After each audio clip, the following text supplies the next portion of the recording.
ইন্ডিয়ার বাঁধগুলো ছেড়ে দেওয়ার কারণে হু হু করে ঢুকছে বাংলাদেশে পানি, যার কারণে লক্ষ লক্ষ মানুষ হয়েছে গৃহ ছাড়া। হাজার হাজার মানুষের স্বপ্ন নিমিষেই মিশে গিয়েছে পানির সাথে। কত উদ্যোক্তার উদ্যোগ নষ্ট হয়ে গিয়েছে এই পানির কারণে। এইসব অঞ্চলের মানুষ যখন বন্যায় কবলিত হওয়ার কারণে খাদ্য, বাসস্থান, চিকিৎসার অভাবে ভুগছে, ঠিক এমনই সময় বাংলাদেশ জামায়াত ইসলামের আমির ডক্টর শফিকুর রহমান বন্যার্তদের জন্য নগদ অর্থ প্রদান করেছে 1,70,535,000 টাকা।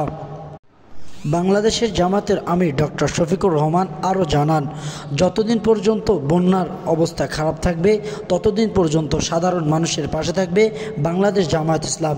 তিনি এছাড়া ব্যক্তিগতভাবে সকলকে উদ্যোগ নিয়ে এই বন্যার্তদের পাশে দাঁড়ানোর জন্য বিশেষভাবে অনুরোধ করেছেন।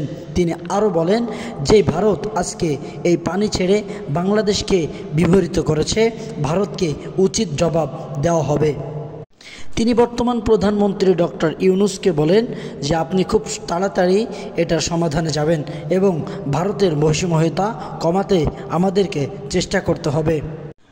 জামাতের আমির ডক্টর শফিকুর রহমান আরও বলেন, মানুষ খাদ্য, বস্ত্র, বাসস্থানের অভাবে ভুগতেছে। এজন্য যে যেখান থেকে পারি সামান্য থেকে সামান্য জিনিস দিয়ে আমরা সহায়তা করব। তিনি বলেন, ছোট ছোট বালুকণা, বিন্দু বিন্দু জল সবই মিলে গড়ে ওঠে সাগর অতল। হালাল ধ্বনি, ঢাকা।